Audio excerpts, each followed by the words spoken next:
Okay, thank you very much, everybody, and welcome to you all. Welcome to this webinar on law in Bangladesh to mark the online launch of the Australian Journal of Asian Law's special issue on Bangladesh. My name is Tim Lindsay, and with Helen Pausaka, who is also with us here today. Can you wave, Helen? We are the executive editors of the Australian Journal of Asian Law, and we were delighted to have Dr. Mohammed Sohidul Islam to join us as guest editor for our special issue on Bangladesh. And we're very proud of the fact that we believe that our special issue on Bangladesh may have been the first ever issue of an international refereed law journal dedicated to law in Bangladesh. And we sincerely hope it will not be the last. As is our custom, I want to begin today by recognizing the Wurundjeri people of the Kulin Nation, who are the traditional owners of the land on which our law school stands, and acknowledge their elders, past, present, and emerging. Let me just begin by repeating some of the points we made in the advertising for today's event, which is that Bangladesh is one of the world's most densely populated countries, third largest Muslim community, and its emerging economy is one of the fastest growing. It has significantly reduced its poverty rate over the last decade. But Bangladesh, which became independent only in 1971, has also faced some very major challenges, from climate change, poverty, illiteracy, corruption, and authoritarianism, among others. Our special issue on law in Bangladesh explored the trajectory of law reform there, focusing on just 4 key areas of legal change: constitutional discourse, environmental protection, access to justice, and law and policy reform. And today, to launch our special issue, we have some leading scholars of law in Bangladesh who were generous enough to contribute to our special issue to speak on some of the complexities of legal change in one of the key countries of South Asia. Our seminar today is hosted by the Australian Journal of Asian Law, which is an independent journal operated out of the Melbourne Law School, and the Centre for Indonesian Law, Islam and Society, along with the Asian Law Centre, all also parts of the Melbourne Law School. So let me just begin by thanking the speakers today who are contributors to our special issue. We're very grateful to you for the time and effort you put in to preparing those articles, and of course your willingness to join us today. We're going to structure today in 2 sessions, and in a moment I'll hand over to our guest editor, Dr. Mohammed Sohidul Islam, to talk about the special issue and the themes we covered in it. That will be followed by 2 other speakers. We'll break after question time for 5 minutes at 4:50, and we'll return for a second session with 2 speakers, allowing time for question time and then concluding remarks around about 5:30. Unfortunately, Hossein Mohammed Reza, who's going to speak about health disputes, has at the last minute been unable to join us. So we'll have all the other speakers present, however. So we'll have 2 sessions with a short break in the middle. We hope everybody can join us for the whole of today's conference, and I'd in particular ask those who are attending for the first panel to stay around for the second panel. And without further ado now, I will hand over to our special editor, Dr. Mohammed Sohidul Islam, who is a member of the Bangladesh judiciary, and who I'm delighted to say was a PhD candidate here in Melbourne Law School, so he's one of our alumni. Mohammed, please. Thank you very much, Tim, Professor Tim, thank you very much. So the special issue of the Australian Journal of Asian Law is, as a guest editor, I wrote an introduction, and the title of the introduction is Examining Bangladesh's Legal Responses to the Emerging Law and Policy Issues, Successes, Limitations, and Future Directions. Bangladesh is a densely populated country with around 165 million people living in a comparatively small area of 147,570 square kilometers, Nearly 21% live below the poverty line and 11% live below the extreme poverty line. Bangladesh is a common law country that was governed by the British colonial rule for almost 2 centuries and remained under Pakistani rule for nearly a quarter of a century. Indeed, the present legal system of Bangladesh owes its origin to 200 years of British rule in the Indian subcontinent. In 1862, the English common law system was introduced to the subcontinent with some modifications allowing Muslims and Hindus to be regulated by their respective personal laws as enjoined by their individual religions. Major key laws that have shaped the legal landscape of Bangladesh were enacted during the British period, such as the Code of Criminal Procedure, the Code of Civil Procedure, the Evidence Act, and the Penal Code. These laws are still so crucial that they are considered Bibles in the administration of justice, not only in Bangladesh, but also in India and Pakistan. Since its independence in 1971, Bangladesh has continued to enact, promulgate, and make laws, policies, orders, and ordinances necessitated by new situations. Bangladesh is a country that is awash with laws. Questions remain, however, as to whether these laws make any real difference on the ground, and if so, to what extent. Legal scholars have often argued that Bangladesh's laws are mostly poorly drafted. Public participation is often sidestepped in the lawmaking process, and these problems are further deepened by poor enforcement and compliance. Of course, legal scholarship in Bangladesh is still nascent, and hence laws and policies intended to tackle urgent issues remain mostly outside the purview of scholarly analysis. As a result, the effectiveness of vital laws remains untested, and policymakers are left unguided about how to improve them. At this critical juncture, therefore, it is both significant and timely to examine the achievements, challenges, and future directions of law in Bangladesh. To this end, a series of articles dealing with key areas of current law were carefully selected for this special issue of the Australian Journal of Asian Law on Bangladesh.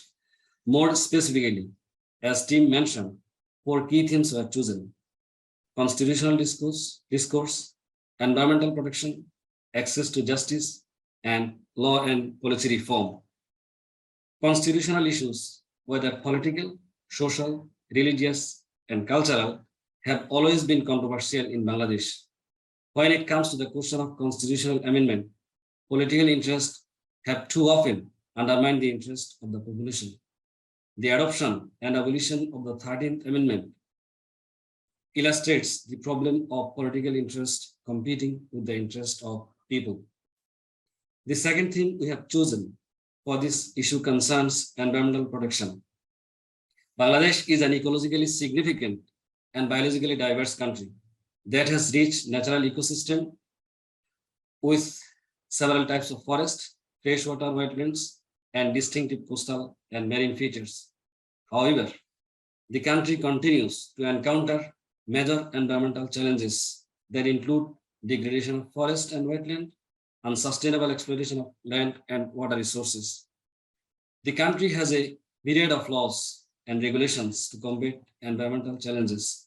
Compliance and enforcement, however, remain significantly poor, undermining the relevance and existence of these laws.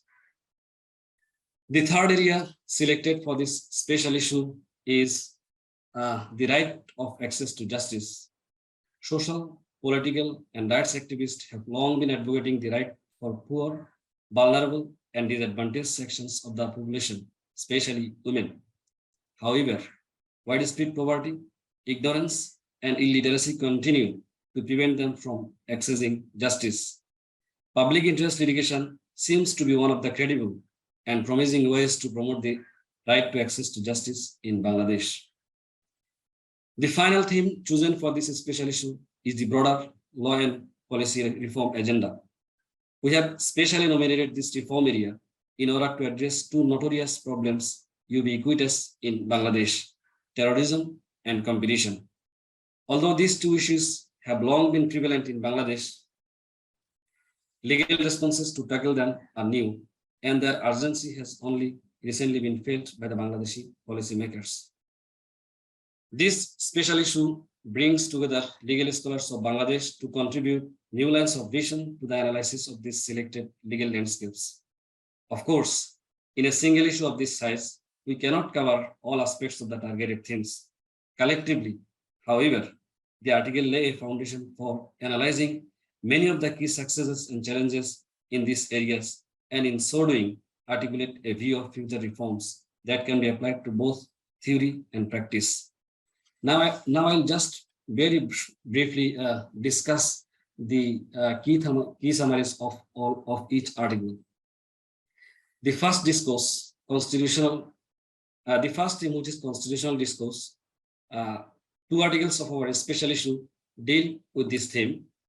Hawks deconstructing public participation and deliberation in constitutional amendment in Bangladesh critically examines two much talked about elements of valid constitutional element, public participation and deliberation.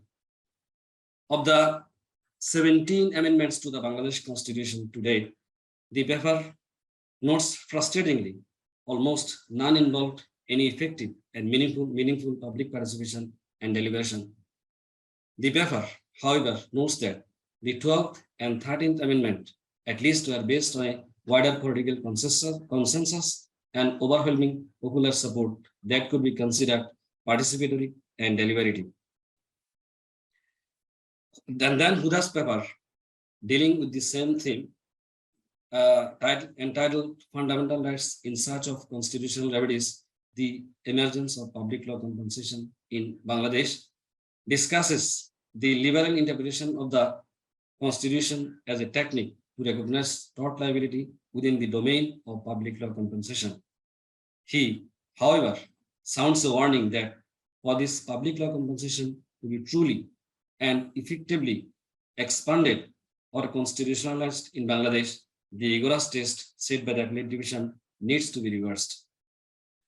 Then the second theme, three articles deal with the second theme, environmental protection. In Islam's article, Crafting a Regulatory Framework for Groundwater Irrigation in Bangladesh, from regression to innovation, the author has emphasized compliance and enforcement while addressing urgent issues around unsustainable groundwater irrigation. The paper identifies as factors that undermine the novel vision of sustainable groundwater irrigation, a lack of legislative requirement for water metering, conflicts and overlaps between water laws, and an absence of community and expert involvement in the lawmaking process. Drawing on interviews with the policymakers, scholars, and irrigators, and an examination of relevant legislation, the author makes a series of recommendations to improve the current legal and regulatory framework. The next article in this theme is noise pollution in Daca and the constitutional right to life. In this article, the authors, taking Daca city as an example, argue that the right to live in a noise pollution-free environment falls under the constitutionally guaranteed right to life. That in turn obliges the government of Bangladesh and responsible public bodies to ensure an atmosphere where this right can be enjoyed peacefully. The final article under this theme concerns broader environmental justice. Hassanats, in his article, argues that instead of advancing environmental justice, colonially spirited environmental laws perpetuate executive dominance, thereby muzzling the path of effective legal remedies. He frustratingly notes that most of the environmental complaints do not reach the courts but fizzle out at the doorstep of the Department of Environment. The paper concludes that the existing environmental laws need significant reforms to overcome these identified hurdles. And another theme of access to justice, Atia shows that gender-based public interest litigation to which the court has often resorted has been instrumental for promoting women's right to access to justice in Bangladesh. He however, notes that repeated executive non-compliance with court orders continues to undermine the efficacy of the PIL. And Reza's paper then shows that existing judicial system of Bangladesh does not provide legal remedies consistent with patient safety. His paper presents mediation as an alternative tool for resolving medical disputes more effectively and efficiently. This paper identifies challenges that can undermine the benefits of mediation and suggest ways these challenges may be overcome. And the final two articles in this special issue focus on two emerging areas of Bangladesh, that is terrorism and competition. Islam and Abedin, in their paper, emphasizes that the legal framework in relation to the combating of terrorism in Bangladesh fall far short of being comprehensive. Alongside the response, they argue that they stress the development of a community-based approach to understand the local dimensions of terrorism and adopt local cooperative plans to achieve local combating terrorism. They conclude that respecting human rights and rule of law should be the basis of Bangladesh's counterterrorism. And finally, under the theme of law and reform agenda, Tania and Bilkis argues that Bangladesh needs to develop a comprehensive competition policy with the ultimate goal of inclusive, sustainable development. To overcome the formidable challenges which they have identified in their paper, they formulate recommendations pertaining to competition policy and advocacy, reform of the Competition Act, and redesign of the Commission. So this special issue examines selected aspects of law in Bangladesh. Each article highlights challenges and opportunities, but all conclude that Bangladesh needs to build on existing laws by undertaking appropriate reforms to steer its law toward a more sustainable future. This special issue is timely, not only because it coincides with the 50 years of Bangladesh's independence, but also because this is, as Professor Tim mentioned, to the best of our knowledge, the first issue of international law in International Refereed Law Journal exclusively dedicated to legal issues in Bangladesh. Although Bangladesh has a vast body of laws that make it fertile ground for scholarly research, it remains largely underrepresented in the literature. Thanks very much. Thank you, team, and thank you, audience. Thank you very much, Mohammed, for that excellent introduction to the themes of the special journal and of the other presentations that we made today. I think we'll now move to our next speaker, Takbir Huda from the School of Oriental and African Studies at the University of London, and also from the Bangladesh Legal Aid and Services Trust, which is a well-known organization in the legal context of Bangladesh. He's going to speak to us now about fundamental rights in search of constitutional remedies, the emergence of public law compensation in Bangladesh. So Takbir Huda, thank you very much, and you have 15 minutes. Thank you. Thank you so much, Tim, for that kind introduction. So as Shridul Bhai was saying, my paper looks at the emergence of public law compensation as a remedy for victims of human rights violations. Now, my inquiry in this paper was specific to state violations of human rights, but increasingly so, we are also seeing this emerge as a remedy for violations by private actors. Now, that is not an issue that I had the capacity to address in this paper, but it is worth mentioning. So the development of public law compensation very much takes place in this overall context where you have rights violations which are abound, but you have very little access to remedy. Now, as lawyers, we will agree that the first point of remedy that we're taught in law schools that we are going to instinctively think of is tort law. But tort law remains incredibly inaccessible in Bangladesh.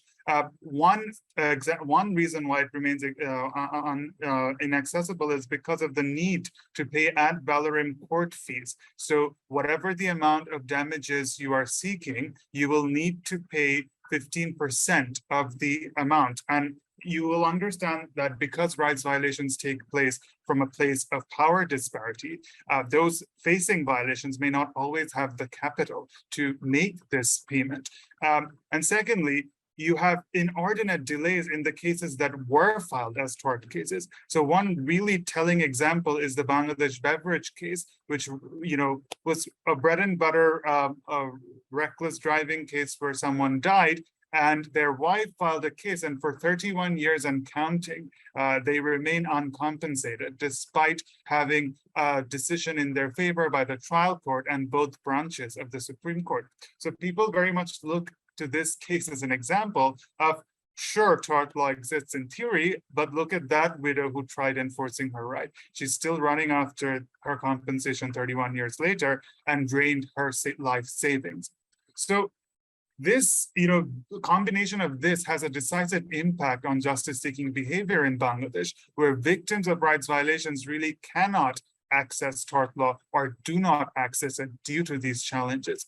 And that's really the context in which rights bodies and public interest lawyers turned to Article 102.1 of the Constitution, which lays down the process for the enforcement of fundamental rights as a much needed alternative. Now, Part 3 of Bangladesh's Constitution guarantees 18 fundamental rights. These are mostly civil and political rights, like other constitutions elsewhere. And crucially, the right to enforce these fundamental rights is a fundamental right in itself. So that's where Article 102.1 comes in, because the procedure to enforce these fundamental rights is inscribed in Article 102.1. Now, I must note for those who may not be familiar with Bangladesh judiciary is that the Supreme Court of Bangladesh has two branches. One is the appellate division, which is the apex branch, and the lower branch is the High Court division. So my paper really relies on the jurisprudence of both these branches. So what Article 102.1 says is that you can apply to the High Court division when a fundamental rights violation is taking place or about to take place, and then it may give such directions or orders against any person or authority as may be appropriate for the enforcement of any fundamental rights. Now, of course, it does not mention compensation per se, but because of the broad wording, one could argue that there is an implied right to compensation for the violation of fundamental rights. Now, this really is Article 102.1, the process under Article 102.1 read with Part 3 really is the basis of public law compensation in Bangladesh. Now, as I said, the source of my inquiry was public law compensation jurisprudence of the Bangladesh Supreme Court. So when I looked at the existing jurisprudence, I was able to clearly separate the jurisprudence in three phases. So the first phase that I found, which took place from 1971 to 1998, was the discovery phase, where, as a new nation, our judiciary was grappling with these emerging questions of law, one of which is how do you remedy violations of fundamental rights? So here you can really see the High Court division taking an activist stance, and it is marked by the Bilkis Akhtar case, which related to the unlawful detention of a political activist, where their wife filed the petition and argued that not only that they were detained, and so their fundamental right to personal liberty had been violated. And this is really the first case where the High Court division is forced to deal with the question of public law compensation, because that remedy was sought in the petition. And then the High Court division finally acknowledges that it does in fact have the power to award compensation under Article 102.1 and then awards it. So it does so by introducing what can be called a vague but very broad sounding case-by-case test, where they're saying we're awarding public law compensation in this case, and going forward we'll award public law compensation on a case-by-case basis if the appropriate facts arise. Now, with that, the discovery phase comes to an end, and then we move on to this really curious next 20-year period where you would think after the High Court division lays down a clear test and it clearly acknowledges public law compensation can be awarded, you would think that other cases would openly award public law compensation, but sadly, that's not what happens. And you see that High Court, High Court division's jurisprudence takes a markedly conservative turn.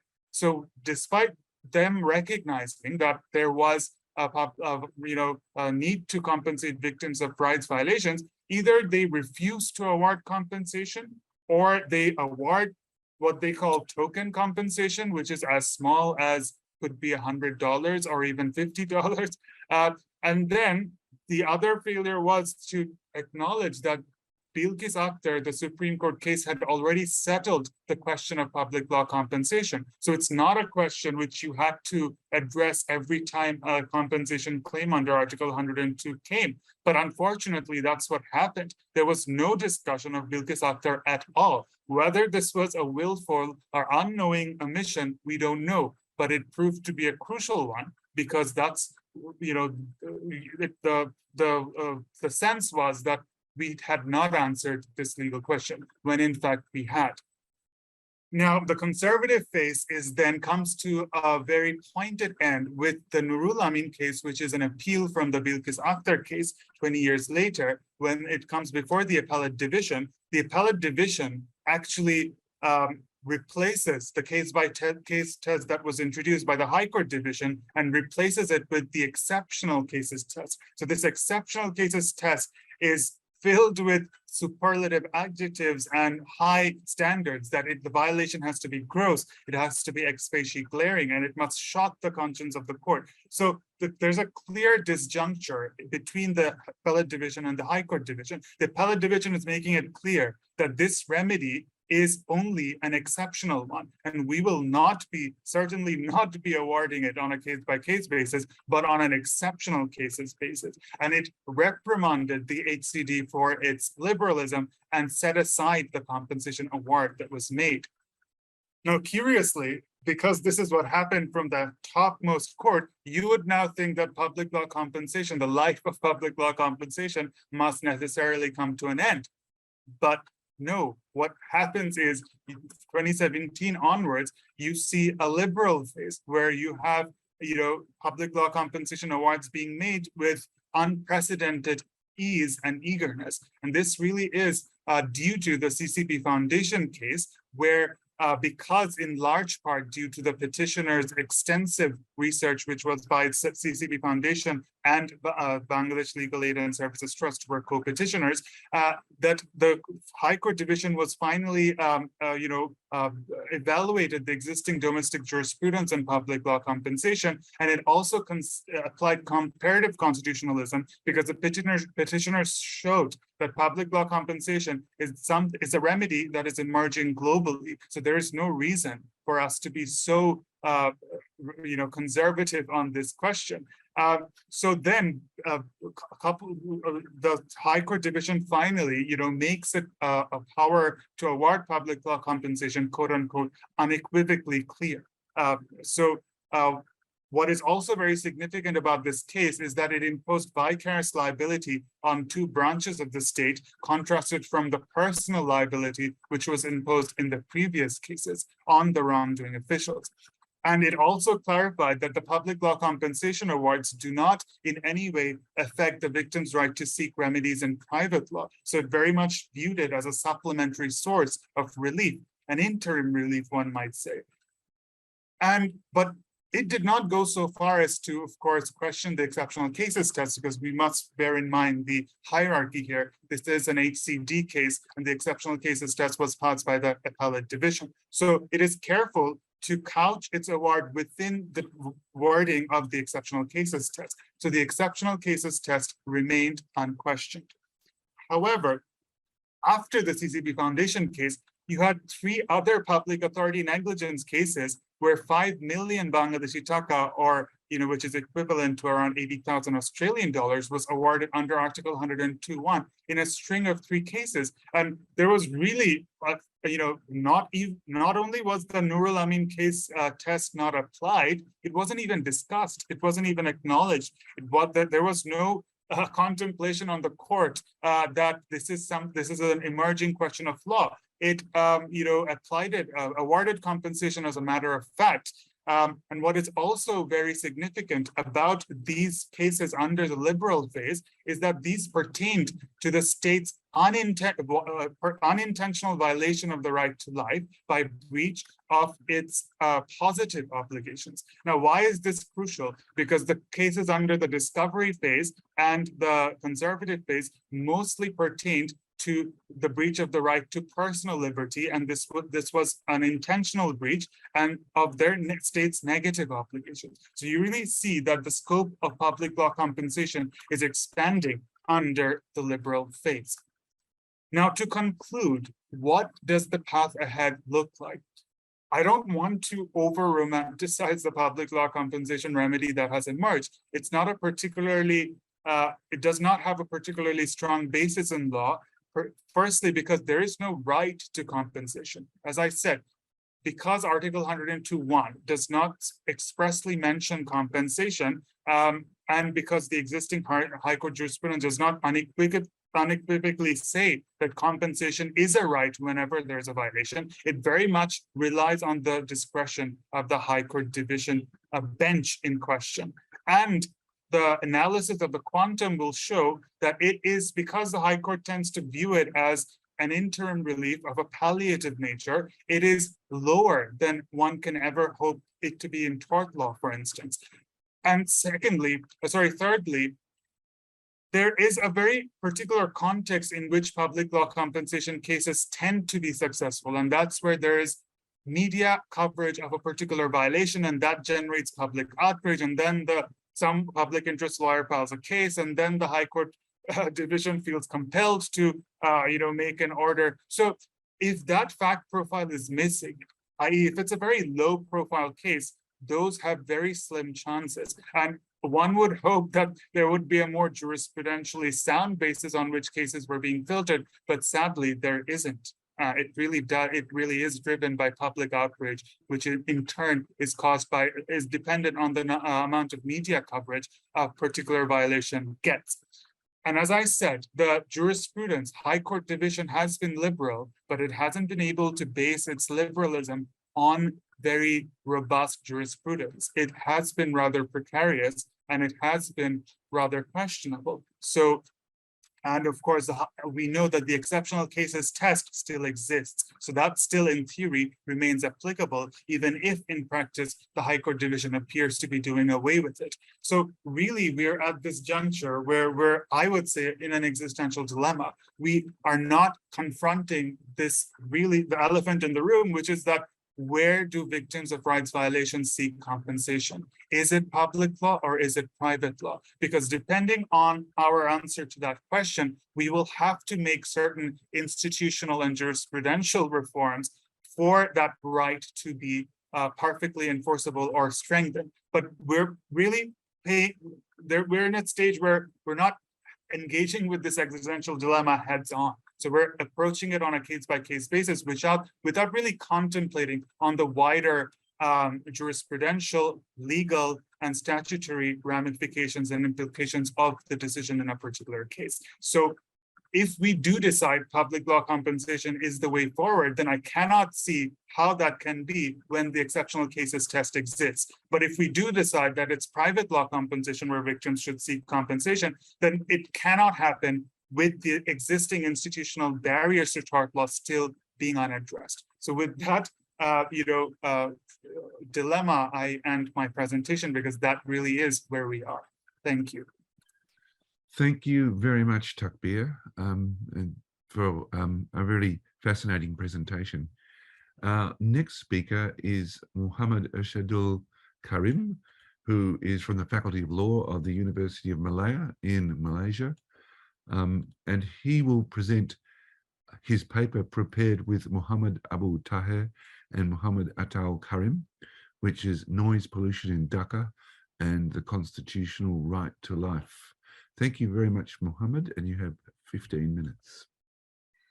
Thank you so much, Prof. T. Okay, thank you so much. Thank you so much. First of all, I would like to thank the editors and the reviewers, anonymous reviewers. It is really great to note that this is the first time one international journal, internationally peer-reviewed journal, covered Bangladesh, and I feel so great when I knew this, that yeah, I will be part of history, inshallah. I mean, forever, because it's a wonderful opportunity. So before I share what we did in our paper, I believe that it is important to share some historical background, how we decided about this paper, what influenced us to do this. So me and my second co-author, who is Mr. Abu Taher, we were actually doing our PhD at the same time at University of Malaya. So just before I joined the university back in 2011, I was developing the first ever Bangladeshi online case law database. And it's called Chancery Law Chronicles. So before that, I was also part of the Bangladesh Code. So I was developing, I was doing all these things.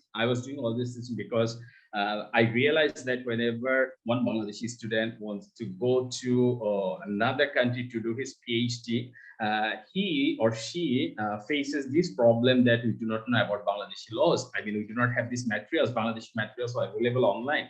And then because of my expertise on ICT, I decided that, okay, let me do it then. So I got those opportunities, and then I developed these two most important databases. I mean, I played the active role, or I would say crucial role. So the second one, when we were developing the Chancery Law Chronicles, I can tell you that my office was at 11th floor, and it was just beside the main road.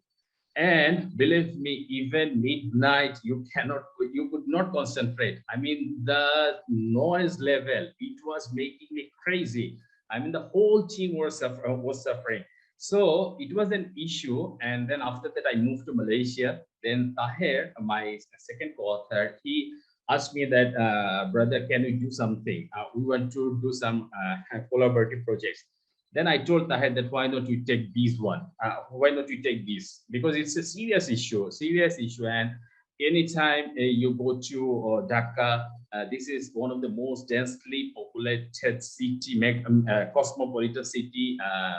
And then people from all ages, children, babies, elderly people, even couple, I mean, they cannot even concentrate on their honeymoon, believe me. I mean, due to all this noise, I mean, it's crazy. So I requested Taher that can we do something this? And this is number one. And number two is that because we were already approaching to this, our Golden Jubilee, I requested Taher that, look, we'll develop this paper, we'll be taking only resources from Bangladesh, even if we have, because in Bangladesh, our environmental law jurisprudence developed after taking help from Indian jurisprudence. I mean, the way in India or Pakistan, public interest litigations or green taxation, all those things were developing, Bangladeshi judiciary closely monitored the developments, and Bangladeshi judges, they were influenced or encouraged by the developments in India, and they tried to introduce those things in Bangladesh also. And that's why you will see so many common judgments, the common languages, the same judgment language.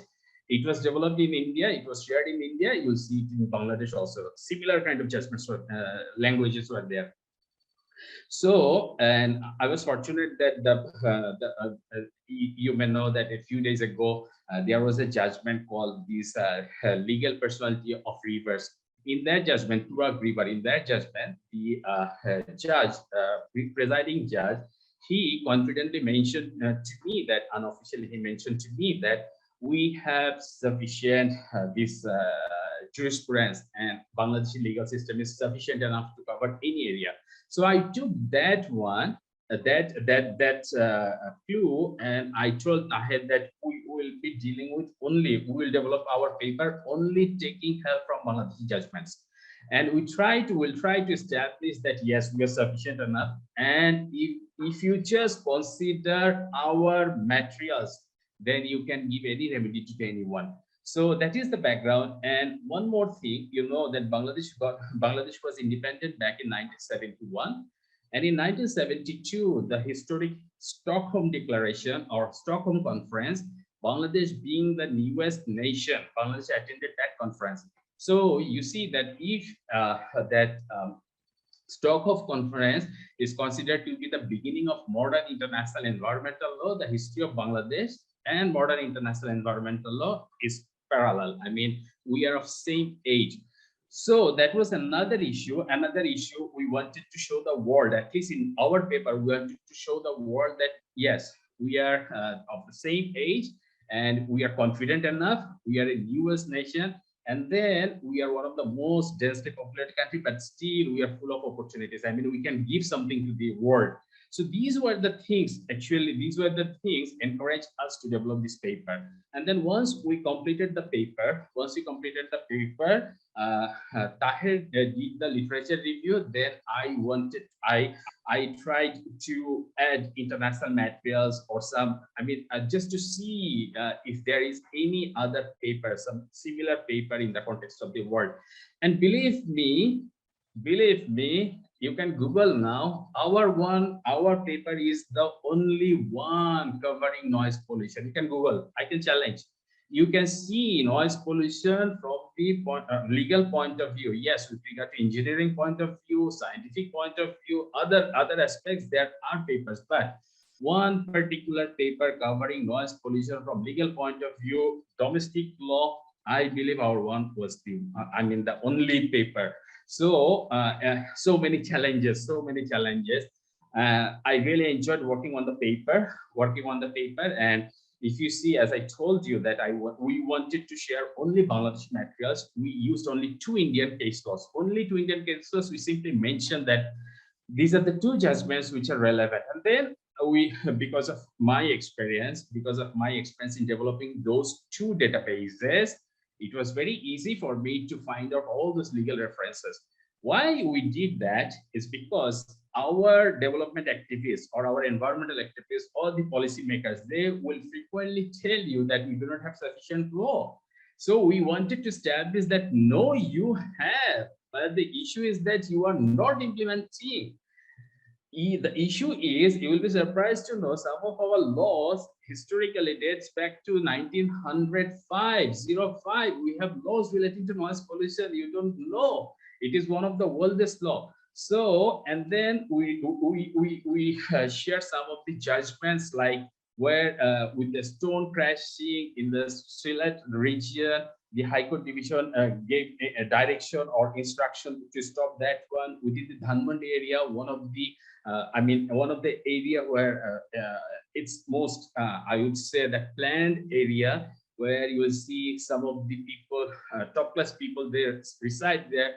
In the morning, there are some even some temporary markets. People will come to sell their fish, they will come to sell their fruits, all those things are there. So High Court division issued instructions. So we had, because of that, we only focus on Bangladeshi materials, and then we only focus on, and you see this due to this noise pollution, very unfortunate. It was very unfortunate that one elderly guy, he was even murdered because his neighbor, they were celebrating one wedding ceremony, loud amplifier. They were having some kind of party, but this guy, he was a heart patient, and he could not sleep at night. So he and his son went there, requested them to stop that, and the people who were celebrating, they did not accept it. Well, and then there was a fight, and then this guy had to, he died out of this. And then it was so timely that during that time, we come up with this paper. So when we developed this paper, focusing on, we started from only environmental point of view, how environmental mechanisms can be used to stop or to assist the policymaker in mitigating that noise pollution. Then luckily, I'm really thankful to Mr. Takbir Huda, Mr. Takbir Huda, when he was presenting the cases of all those Nurul Amin case or CCP case, foundation case, then those developments are happening. Then that is, at that point of time, we invited our third author, who is a third co-author, who is actually an expert on this constitutional law. So we wanted to cover it holistically. We wanted to see that can it be private law remedy, can it be public law remedy. So you have these environmental law issues. You have where in Bangladesh, the main law is that our Environment Conservation Act. Under this act, it is only the Director General of Department of Environment that can bring it case. Even if you are an individual, you cannot directly go to the court. So you need to tell him first, then he will assign some officers, then that officer will try to stop that one, then the officer will give report. And then if he is not convinced, then he will allow you to go to the court. But then we have, as an individual, then what is my remedy? At 12 o'clock or 2 a.m. in the morning, I cannot go to him and I cannot call him that, look, these people are disturbing me. So what are your remedies? Then we tried to explore all these laws and we tried to find out all those remedies. Now you have these private remedies, you have these environmental laws remedies, and finally you have these constitutional law remedies where it is public law remedy. 5 minutes. So, Mohammed. 5 minutes. Sorry. 5 minutes. Yeah. I'm done almost. I'm done. Oh, thank you. So these are the things we tried to cover in our paper, and it was a test case for us. And we tried to, I'm really again thankful to Mr. Takbir Huda, the way he set the scene.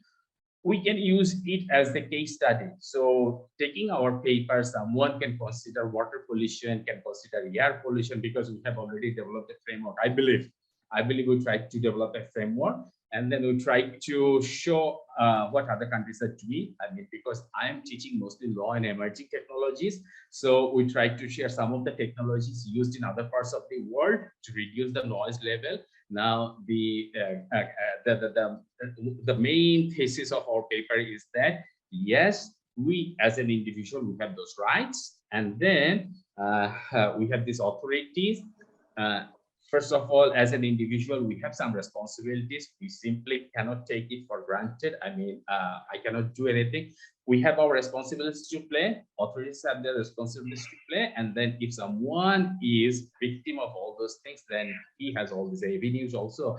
Now we need, I believe our paper is a comprehensive paper, and the policy makers can consider to make an effective legal remedy, effective legal policy in the near future, if the government or the policy makers are really willing to do that. That's our submission. Thank you so much. Thank you very much, Mohammed, for that outline of your paper, and also the very interesting process by which you came to write it. It sounds like you have been a victim of noise pollution quite a few times. I believe everyone joining me from Daca, everyone is a victim. Yeah, excuse the pun, but it sounds like it. We now have a few moments for questions, and I would like to ask participants and panelists, if you have a question, to please put it into the chat, and we will ask the speakers to address it. While you're doing that, I might just ask the panel members if any of them have a question for any of the other panel members. I must thank your team for that wonderful editing. Yeah, we do publish some paper, but your one is so rigorous, and you even carefully check all those footnotes and then all those semicolons. I was feeling wow. It was a wonderful experience. Well, I do love commas, but Helen and I do that work together, and yeah, Helen also, thank you so much. Anytime I emailed her for anything, she was some of the time it's a labor of love, but not always. Well, all right. Well, look, thank you very much, Mohammed. That's very kind of you. We have a question from Mohammed Sohidul Islam. So please, Mohammed. Yeah, I have a question for Takbir Huda. your paper, you have discussed in your paper that the appellate division has set up a rigorous test, but nevertheless, the High Court division is still awarding compensation in appropriate cases. So my question is that the law of the land, which the law which is declared by the appellate division is binding upon the High Court division. So under which circumstances or under which cases now the High Court division is awarding compensation despite the laws said by despite the decision given by the appellate division of the Supreme Court of Bangladesh, or what could be the way out of this problem which we are facing at the moment in relation to this? Right. Thank you. So in many of the cases where the High Court division in its liberal phase has awarded compensation, the respondent has inevitably appealed to the appellate division. So really it's up to the appellate division because it cannot be argued that it, by setting the exceptional cases test, is not aware that it's not being met by the High Court division. So it must really rise to the occasion, I feel, to really decide if this should continue. So the existential dilemma that I laid out at the end of the presentation, I think that introspection is overdue on part of the appellate division, because because in many of the cases, which I did not discuss in this paper, but in some of my other work, it is affirming the compensation awards being awarded by the High Court division, which therefore means it's undermining its own exceptional cases test. So either there is now this implicit consensus that the exceptional cases test shouldn't apply, or people are the judiciary, and I am very cautious to say this, are not aware of the exceptional cases test. Now, of course, the latter cannot be true. One cannot fathom that that is the case. So really what I would argue is that there has been an implicit consensus that the exceptional cases test shouldn't apply. But I think we need an explicit one. Thanks very much.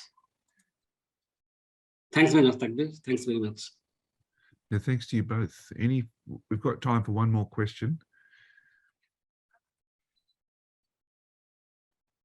Okay, well, what I think we might do with, if I can get Helen's approval, is to dispense with our break, because we have just two further papers to go, and move straight on to our next paper.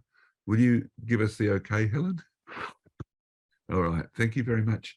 So we're going to move to our last session, where we have two papers to present.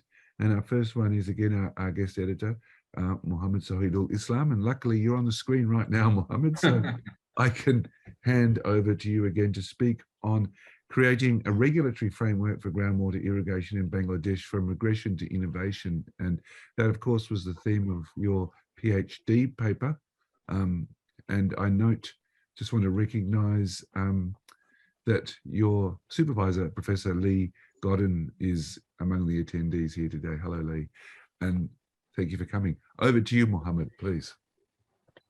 Thanks very much. Team, thanks very much. My paper, which I have contributed to this special issue as author, is crafting a regulatory framework for groundwater irrigation in Bangladesh, from irrigation to innovation.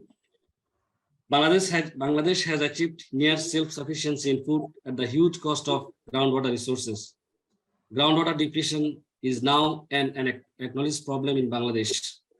Agriculture, among other users, is taking a severe toll on this finite source.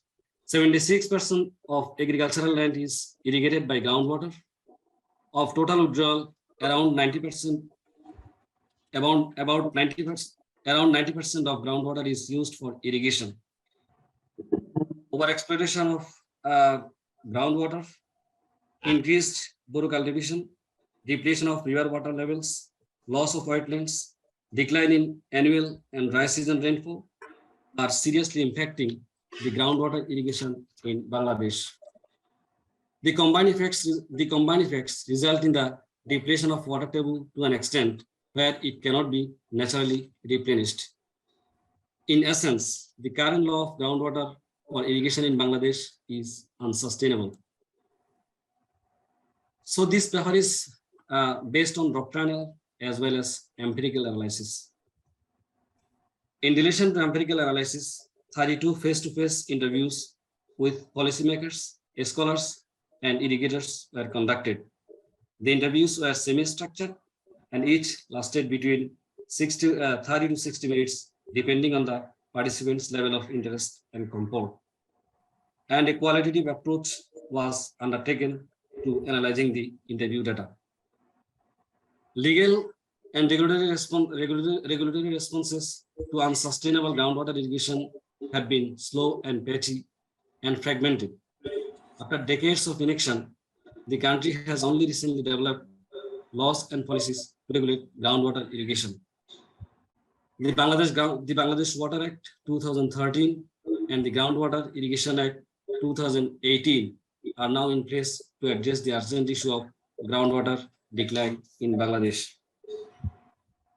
In fact, the first effort of inaction, the first effort to regulate groundwater came in the form of the Groundwater Management Ordinance 1985. And hi Tim, is it clear? My sound is clear? Yes, we can hear you. It's a little. Yeah, I'm sorry to say that there is no electricity here. I am using it from my mobile. It's fine. So it's fine. Please go on. So the Groundwater Management Ordinance 1985 is the first effort to regulate groundwater irrigation in Bangladesh. And this ordinance has strengths as well as weaknesses. This ordinance has recently been replaced or abolished by the Groundwater Irrigation Management Act 2018 with very minor changes. That is to say, changes. So the discussion in relation to groundwater management, in relation to Groundwater Ordinance 1985 represents the discussion of the Groundwater Management Ordinance, Groundwater Management Act 2018 as well. One of the substantive legal provisions included in the ordinance were the requirements for groundwater license, as well as spacing criteria. And the formation of Upazila Committee was also another step forward, because the Upazila Committee was tasked to investigate whether permission can be given for the installation of any tube well. And another substantial and another significant step taken by this ordinance was the spacing requirement. That is to say, specific spacing distance has been prescribed by the ordinance for the first time for the installation of tube wells in Bangladesh. However, this ordinance did not provide any provisions for metering. That is to say, the metering requirement was not mandated by this ordinance. Then this act, as I have mentioned, this ordinance was abolished by the Groundwater Irrigation Management Act 2018. But this is old one in a new bottle. However, this act has brought about some changes in relation to the composition and functions of the Upazila Irrigation Committee. The committee now comprises 8 Upazila level officers and an innovation, a representative of the local farmers association. Further, 3 technical members were included in this. And the Bangladesh Water Act is also another significant regulatory measure for the control of groundwater irrigation in Bangladesh. This act has some features which could be explained as groundbreaking rules for the groundwater irrigation in Bangladesh. This act, for the first time, set the safe field aquifers. That is to say, if under this act, safe field aquifers can be determined, and under this act, water stress area can be declared as well. That is to say, if any area is water stressed, then special measures can be undertaken by the Bangladesh Water Act 2013. However, this act has not prescribed the maximum limit of water withdrawal. That is to say, a person can withdraw water as much as possible, as much as can be withdrawn. And there is no cap has been prescribed by the Water Act. So this is the one of the one of the substantive weaknesses of this act. I have interviewed 32 I have interviewed 32 interviewees, which include policymakers, scholars, and irrigators. And from the empirical insight, some weaknesses have been identified in relation to the sustainable groundwater in irrigation. The first one is poor processes for adopting law. Public participation, as the interviews have identified, public participation is almost absent in the lawmaking process in Bangladesh, especially water in enacting any water law. Stakeholders are not consulted. As one of the respondents directly stated, in our country, laws are made clandestinely. Nobody knows when a bill is initiated and adopted as law. And lack of knowledge of groundwater law is also another reason for the inaction of the laws in Bangladesh. And the interviewees have categorized two group of people in this theme. One is the irrigators, and another is the officers who are responsible for the implementation of law. Most of the irrigators responded that they are not aware of any law which are in existence in Bangladesh in relation to the groundwater irrigation in Bangladesh. An absence of effective monitoring, absence of effective coordination are also identified as one of the weaknesses for the implementation of groundwater laws in Bangladesh. And besides that, historic lack of groundwater regulation is also identified as a barrier to the implementation of groundwater laws in Bangladesh. Especially free access to water. Free access to water is blamed for the inaction of groundwater laws in Bangladesh. Historically, peoples of this country had the free access to water. And as one of the respondents said that,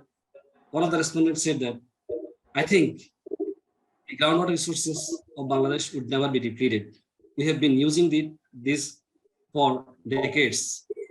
So his belief is that groundwater will not be depleted if it is used indiscriminately. And this is one of the setback for the implement. These popular impressions, which has been proved to be wrong, is a great setback to the implementation of law. And besides that, compliance habit of the people of this country is also a barrier to the implementation of groundwater laws in Bangladesh. As one of the respondents said that people of this country are not compliant with law. They are not obliged to comply with the law unless they are enforced to do that.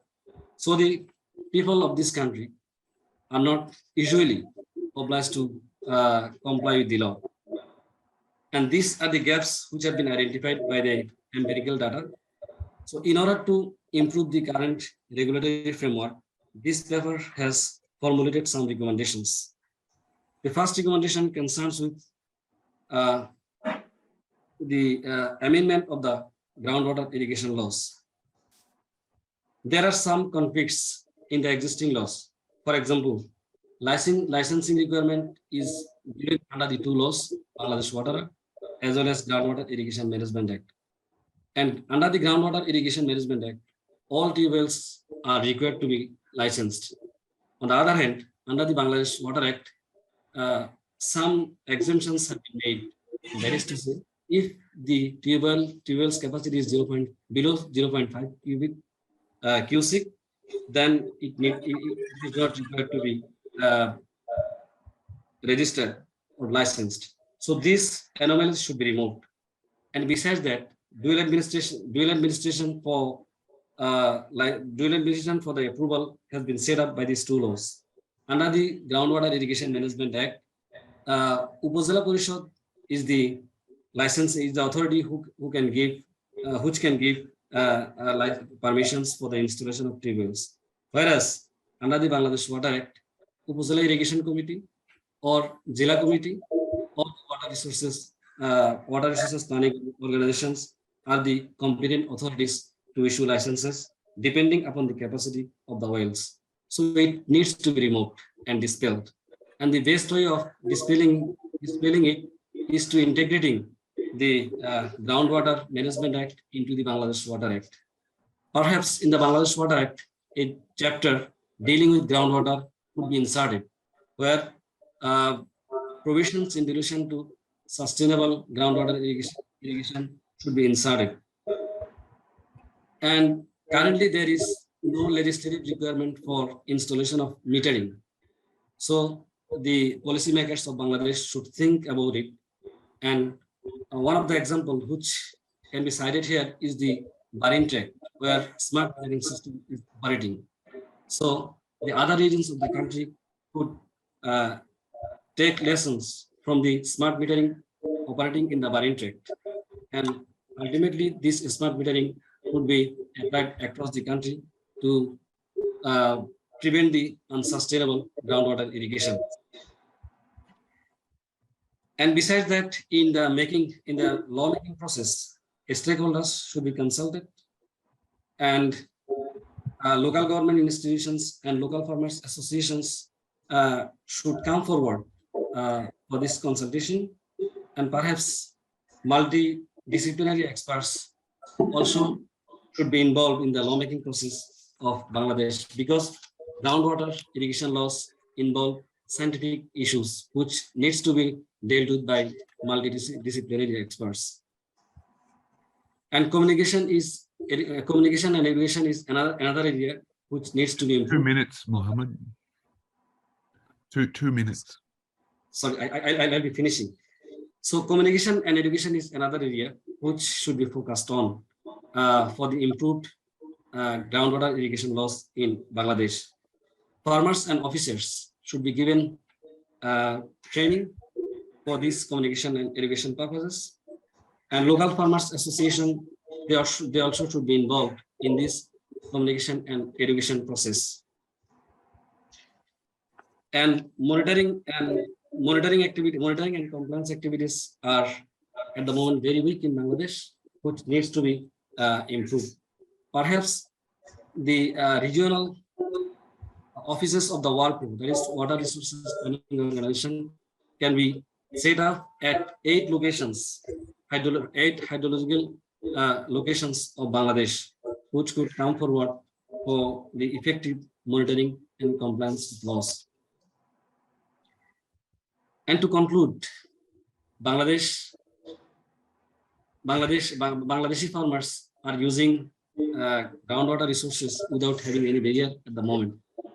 The Bangladesh government has enacted for the first time laws in 2013 and 2018, but questions remain: to what extent these laws are operating on the ground, and perhaps this is the time the government should seriously think about the implementation and the recommendations which have been formulated in this process. In this paper, the policymakers should seriously consult and accordingly take steps for the prevention of unsustainable groundwater irrigation in Bangladesh. Thank you very much. Thanks, team, and thanks to attendees. Thank you very much, Mohammed. I might just keep chairing because of your communication problems there, Mohammed. And it is a very great pleasure to welcome our next and final speakers, Shamin Tania and Afroza Bilkis. Shamin is from Curtin University in Australia, and Afroza is from the Independent University in Bangladesh. And I have to thank them both for being willing to speak a little earlier than expected. Thank you for your flexibility. And they'll be talking about competition law in Bangladesh towards achieving inclusive sustainable development. You have 15 minutes. Thank you very much to you both. Thank you, Tim, for inviting us, and also thank you, Helen, for organizing this conference and contacting us for the presentation. I just wanted to make sure you can hear me well so that I can proceed. You can, you're very clear. All right, thank you so much. So the paper that Afroza and I wrote for the Australian Journal of Asian Law on its special Bangladesh issue is competition law in Bangladesh towards achieving inclusive sustainable development. In fact, I haven't worked in competition law before writing this article, but I knew Afroza, who is currently working in competition law in Bangladesh, I think towards her PhD research in Bangladesh. And also I'd like to thank Shahidul to contact me to write a journal article for this special issue. It was a great privilege to be able to write for this special issue. And I thought, okay, let's write on competition law. It's a new area of law. Bangladesh, the parliament enacted this legislation only in 2012. And we see the establishment of the commission happened in 2016. And the commission formally started operating in 2018. So this is completely a new area of law. And it's one of those pieces of economic law which is really complex. In writing this paper, we made this argument that the competition law should advance the objective of achieving inclusive sustainable development with an emphasis on the reduction of poverty and inequality in Bangladesh. The main objective for this research is to identify what should be the objective of this competition law, and whether Bangladesh should have incorporated a sustainable development objective with the focus on reduction of poverty, rather than just joining the bandwagon of competition laws in many parts of the world. In fact, by enacting these laws, Bangladesh has joined another 130 countries who have enacted competition law. Now, the article is divided into 4 parts in order to develop this argument. In the first part, we have looked at the objectives of these laws and policies, and what should be the objectives of these policies, these laws and policies, and what is currently written down as a policy, as an objective of this law in the Competition Act. Then we looked at this act itself, kind of critically examined the provisions of this law. In fact, the main angle to examine these provisions is, of course, to understand how this piece of act was drafted, and whether we could do better in terms of drafting, because these laws is going to be implemented in real situation, and therefore it is important to have the clarity of law so that businesses kind of understand prior to the engaging of the activities what is actually prohibited. And that also helps the Competition Commission as a regulatory body to implement these laws. So it is important that there is further clarity in the drafting process, in the provisions itself, so that everyone knows what the law is, and it kind of helps with the compliance with the law. And then in the third part, we examine 2 decisions handed down by the Commission, and we have kind of examined those decisions in terms of the approach that the Commission has adopted in implementing these laws. Of course, we understand that this is very much of an initial stage of the implementation, so there should be some mistakes are expected, but of course the goal is to how to better regulate this area. And in the 4th part, we have identified some major challenges in the implementation of the law, in the regulation of this area, and how we could overcome those challenges in the coming years. All right, so I'll speak on the first two parts. In fact, I'll hand over to Afroza from the enforcement part of this article. Okay, I'm kind of trying to be within the time frame, time allocation. All right, so when we look at competition, the way Bangladesh has adopted its Competition Act, it's not an endogenous process. It kind of didn't grow within itself. Rather, it has enacted this legislation as part of its structural reform program, as Bangladesh has been liberalizing its trade and investment. So it wanted to show a picture to the prospective investors that it has been doing very well in liberalization of the trade and investment, and it has enacted a competition law towards that end. And in fact, as I'm saying that, this is the, perhaps this is the, currently, this is the understanding, and it is kind of this understanding has been derived, in fact, from the preamble of the Act, which says that in the context of gradual economic development of the country, it is expedient and necessary to make provisions to promote, ensure, and sustain congenial atmosphere for the competition in trade. So our understanding is that this is quite a narrow approach in enacting these laws.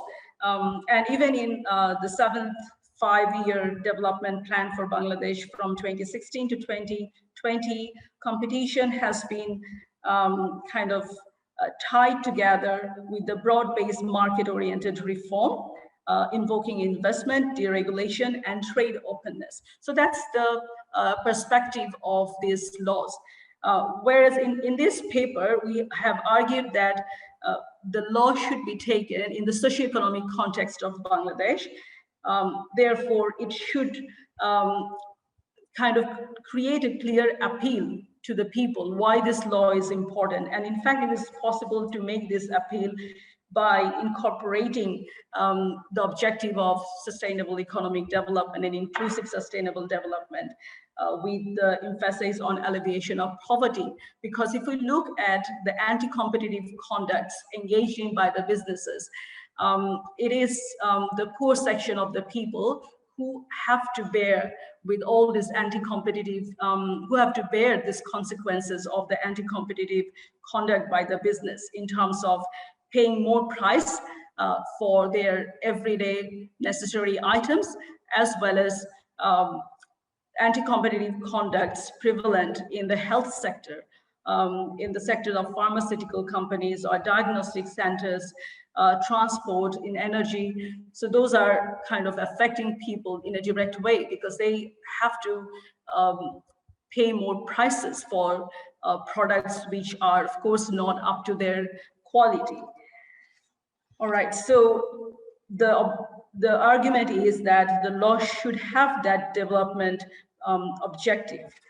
Now we looked at the map of the legislative framework in Bangladesh in adopting these laws. There was another law prior to this competition law known as Monopolies and Restrictive Trade Practices Ordinance, which Bangladesh inherited when it was part of Pakistan. But this law kind of outlawed activities such as concentration of markets in the hand of some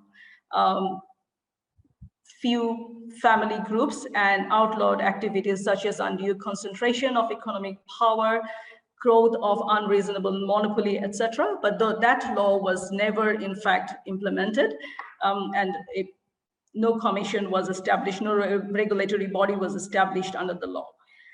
Then we see some aspects of competition law in the criminal law, which is known as Special Power Act, which deals with hoarding. All right, so this is the first comprehensive competition law that we are having in Bangladesh. And this law has prohibited 3 activities. So the preamble of the law says that the main anti-competitive conduct that the law regulates are collusion, monopoly, and oligopoly, combination or abuse of dominant position or activities adverse to that competition. So we have looked at how the law was drafted here. There are 7 chapters in this legislation, and we find 47 provisions in this law. In fact, before the drafting of the law, there was not enough stakeholder consultation, which was adopted. Like, there's no record of official stakeholder consultation before enacting these laws. There was, however, some sort of consultation made, but those were made by the private non-governmental organizations. Now, when we look at these 3 broad provisions, which are anti-competitive agreements, which this is a bundle of kind of provision. It includes cartel conducts, exclusive dealing type of agreements, and also resale price maintenance. Then we have the provision on abuse of dominant position and combination. Now, as I have mentioned earlier, that it's very important that the legal provisions should be enacted in a manner which is clear, which is precise, so that businesses understand what kind of activities are prohibited. When we look at this legislation, we found that yes, there is an area where it could be improved further in order to make the laws more kind of consistent, as well as like for further clarity. I'm giving one or 2 examples rather than like describing the whole or engaging in very critical type of analysis in this presentation. 5 minutes. Okay, I'll hand over to Afroza then. So we say that there are some definitions which are still not an adequate definition for people to know what kind of conduct is prohibited. Okay.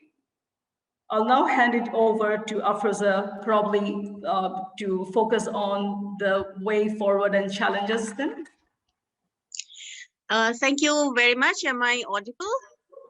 Yes. Yes, it's good. Yes. Okay. Thank you, team.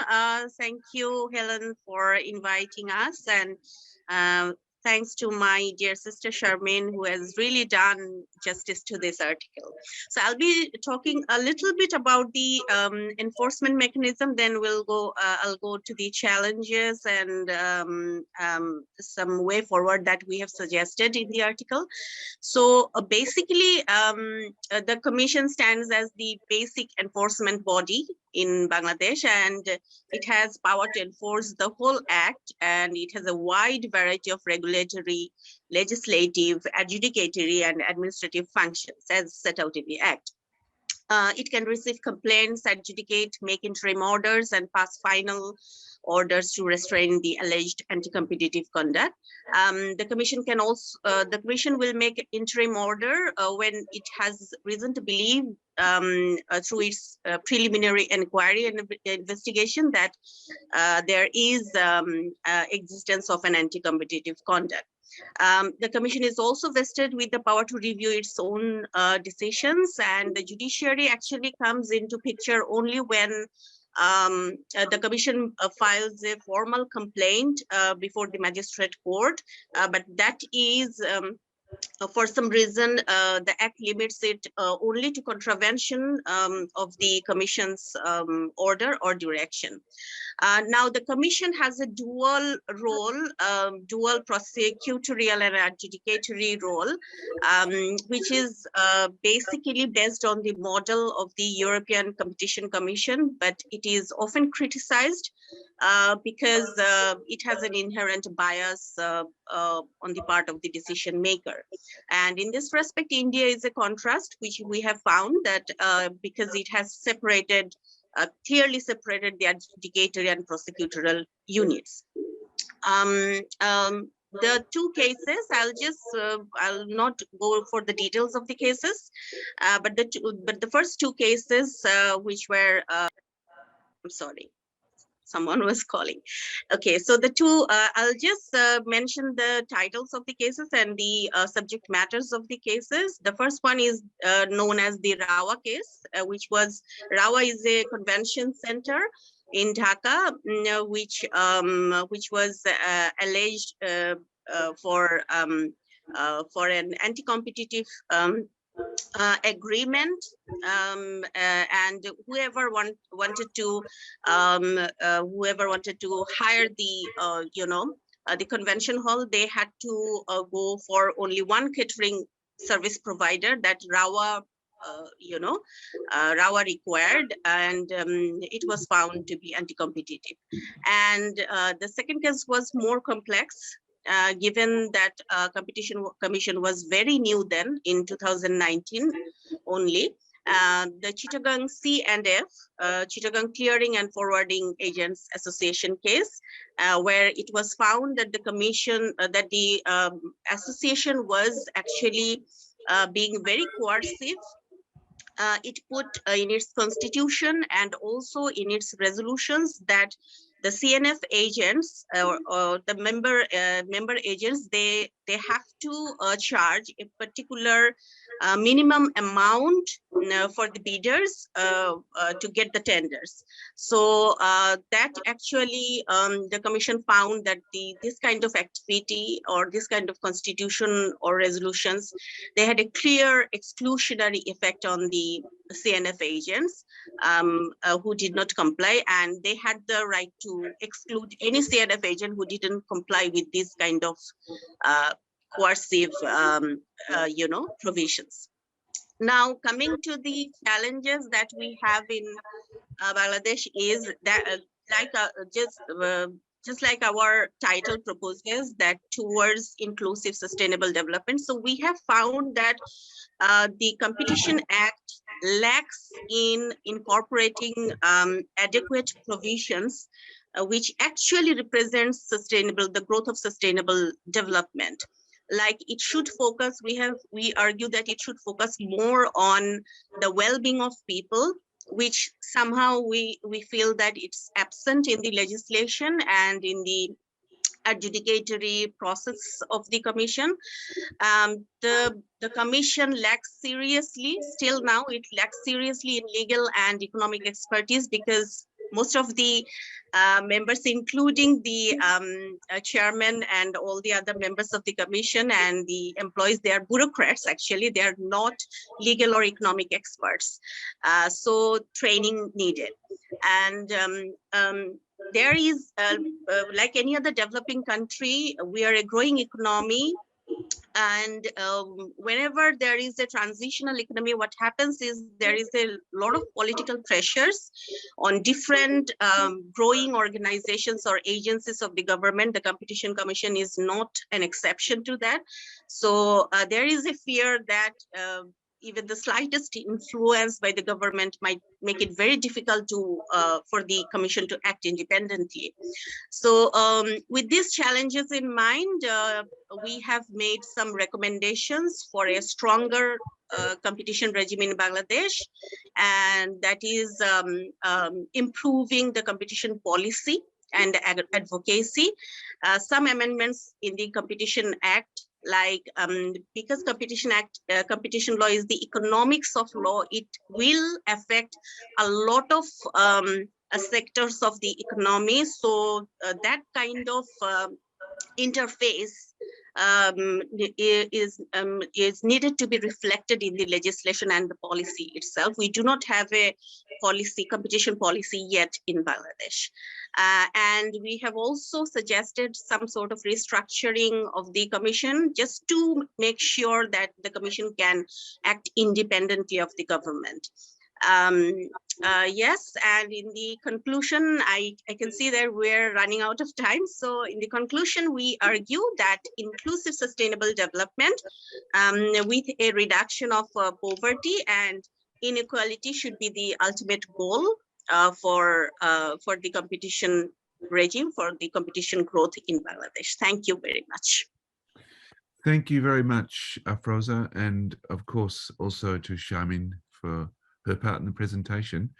In a moment, I'm going to ask Helen Pausaka to close us, but we do have 3 questions that we've received, and I might ask the members of the panel to address them.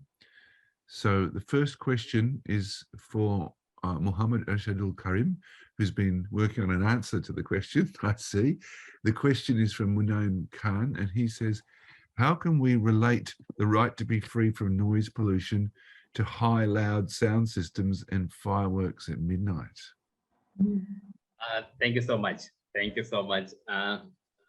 First thing first is, if you can see the title of our paper, I think it's very clear. If you understand what is right to life, a constitution, we wanted to argue on the constitutional right to life. So we wanted to establish it like this, that you have all the right to live in a sound or noise-free environment, okay? So our argument was that if the state is bound to ensure your constitutional right to life, then state should ensure that one also. So if you believe that this loudspeaker sounds coming from the loudspeaker or this fireworks, these hampers your, peaceful living of your life, then we believe you can go to the Supreme Court to establish it. And then you have few other, you can take individual remedies in the form of nuisance. You can go, you can take, these police authorities or city corporations can also help you to establish your right. If not, then you have this public interest litigation, you can move to the Supreme Court. So if you see it from the right to life perspective, you can relate it. That's in our understanding. I do not know if I answered correct. And Mr. Khan, if you have any additional query or, yeah. Thank you very much, Mohammed. That was a very interesting answer. The next question is from one of the attendees. It is, this attendee was wondering how the law deals with religion in Bangladesh.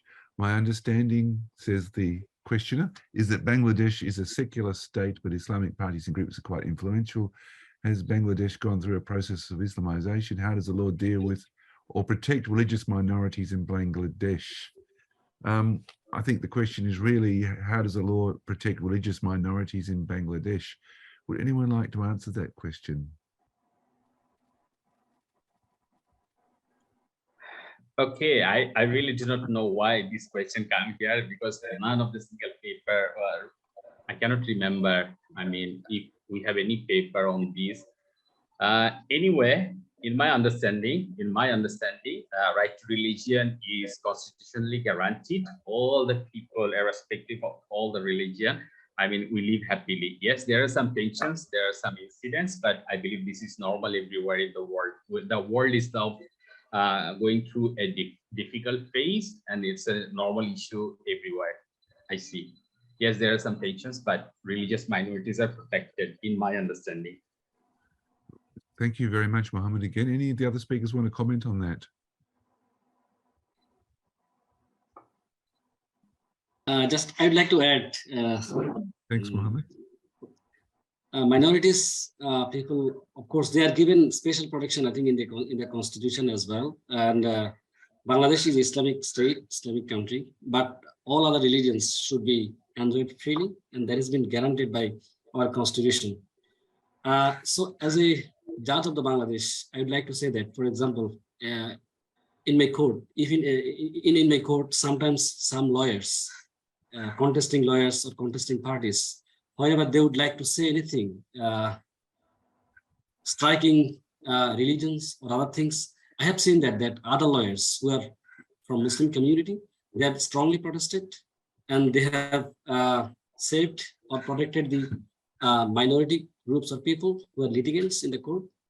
Even the government of Bangladesh has taken special measures, I think, and special directives have been given to the law enforcing agencies, the other administrations of the government, to specially protect the minorities. So for this reason, probably I would like to say that in Bangladesh, no such minority groups are not being, I think, they are not probably striken by other groups, and because of this swift actions from the government. Of course, we have seen that some incidents have happened previously in Bangladesh, but the government has taken strong actions through the legislative processes, through the courts, and through all other administrative agencies. Okay, thank you very much, Mohammed. And our last question is from another attendee who thanks everybody for their wonderful presentations, as did the previous questioner. Thank you for those kind words. I think Charmaine wants to share something. Oh, sorry. Yes, please, Charmaine. Yeah, no, I totally respect the answers from Mohammed Eshad and Mohammed Shahidul on the government approach to deal with any attack on or any kind of repression on the minorities. But sometimes we need to deal with the facts, and we need to accept that incidences are happening, and we shouldn't normalize those incidents. Whenever they happen, the general people should also kind of hold hands with the minority group, and the law enforcement. It is not possible to tackle these things only with the law enforcing agencies. It should be there in the mindset of the majority population. Whenever there is an attack on the minorities, I think it is the main population, the majority population should come forward to raise their voice. We have seen those incidences during one of the biggest religious festival of Hindu community, and that happened in my home country in Chittagong last year in 2021. This is something which, of course, we shouldn't normalize by saying that this happens everywhere. Thank you. Thank you.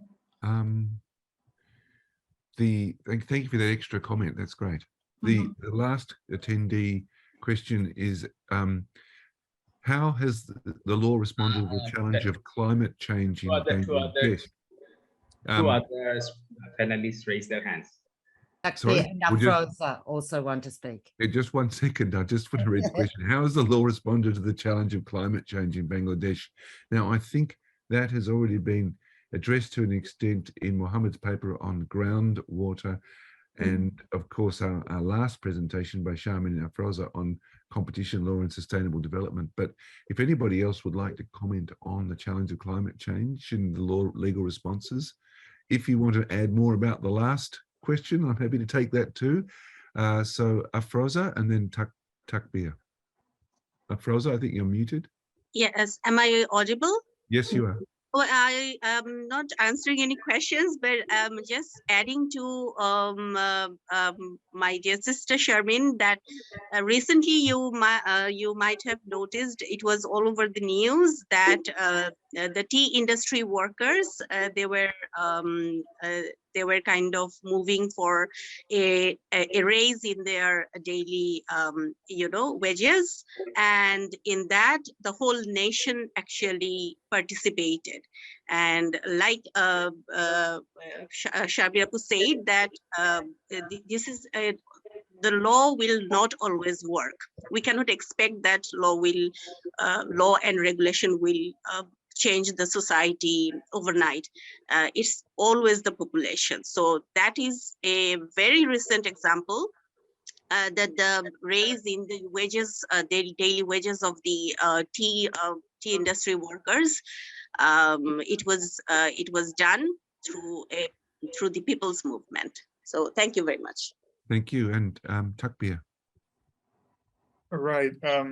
I'll just say briefly about both the questions with the caveat that I'm not really an expert on the first issue, but I think the question, I wish the question, the person who raised the question is still around. I'd inquire how they define Islamization. So if Islamization refers to the process through which, at a societal level, through which, there's a widespread conversion to Islam, then I would say Bangladesh was predominantly a Muslim country when it was founded, and it still remains so. Of course, there has been some shifts to the percentage of the people who were belonging to other religious groups, such as there's been a huge exodus of Hindus from Bangladesh to neighboring countries. So that's, of course, a reality we must acknowledge. Or does Islamization refer to the widespread or the mainstreaming of Islamist political parties across the spectrum? In which case, curiously, we are actually at a point of history where we don't have Islamist political party wielding any real influence. What we do have is Islamic pressure groups and those and certain mobs who claim to be acting in the name of Islam and then who commit atrocities that Sharmin Appa was referring to. So I think we really, when asking these, discussing these questions, we would do well to define some of the terms in our questions. But as I say that, I think we must all acknowledge the threat that minorities are facing increasingly, and that's not particular to Bangladesh. It's it's a trend that we observe across the world, right? The rise of right-wing nationalism, where constitutional safeguards for minorities have proven to be largely redundant. So I think that begs the bigger question of whether what really is an effective mechanism through minority rights can be guaranteed, because constitutional guarantees have amount to very little protection in the lived realities of minority groups.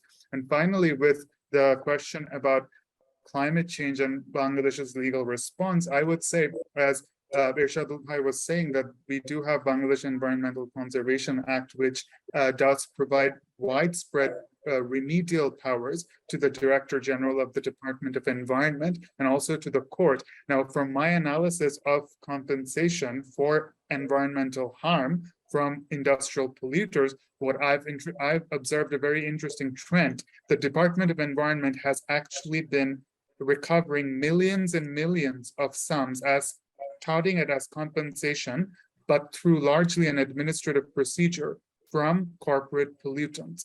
Now, the question is, so that has been a vibrant compensatory mechanism while environmental courts struggle to get any cases at all.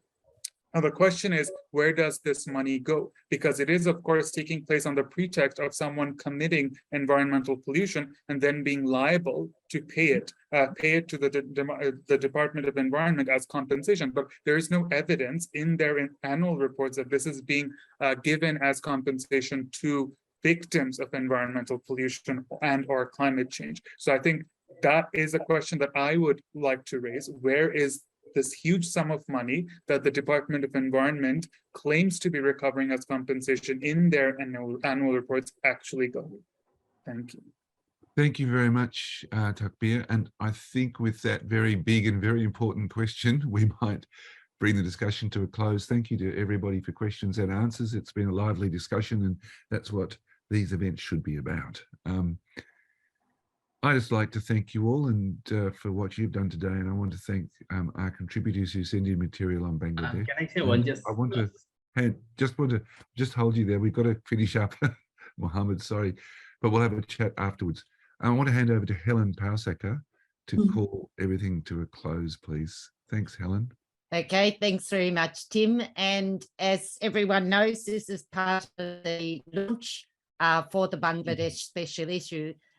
If you look back to the program, if you were interested in any of the topics, you can click on the title and that will take you through to the article so that you can read the entire thing. And articles for the Australian Journal of Asian Law, you do need to register with SSRN, but it's free of charge. So anything that caught your interest, please feel free to follow up. So it's my pleasure now to give thank yous to everyone. Firstly, I'd like to thank Mohammed Sahidul Islam for being the guest editor for the issue. It was a delight to work with you, and we miss you here in Melbourne, but enjoyed your time with us. I'm coming in December. Inshallah. Oh, good. To graduate. That's right, because Mohammed Sahidul Islam has now been granted his PhD. So congratulations on that too. I'd also like to thank the speakers today, who we also work with as authors. And again, it was a pleasure to work with all of you, Sharmin Tania, Mohammed Eshadul Karim, Takbir Hudda, and Afroza Bilgis, as well as, of course, because Mohammed Sahidul Islam wants to do the most work possible, also as a speaker and author for the issue. On a personal level, I'd like to thank Tim, who I've been working as a co-editor with on the journal for well over a decade, I think, Tim. So thank you. It's always a pleasure working with you as well. But particular thanks today go to Catherine Taylor, and maybe you might like to show your face, Catherine. Catherine has been behind the scenes, hiding behind the University of Melbourne logo, doing all the work for all the dramas that happen behind the scenes to make these things possible. I'd also like to thank everyone for attending the event. There are problems in a way with not being able to get together, but the advantage, I think, of having these on Zoom is that we can meet with our colleagues in Bangladesh, in Malaysia, and also in far-flung parts of Australia that are almost as far as overseas, given the distances in Australia. So we do find that a good part about these Zooms. So thank you everyone for attending and to all the speakers. And it's now my pleasure to say thank you and close the event.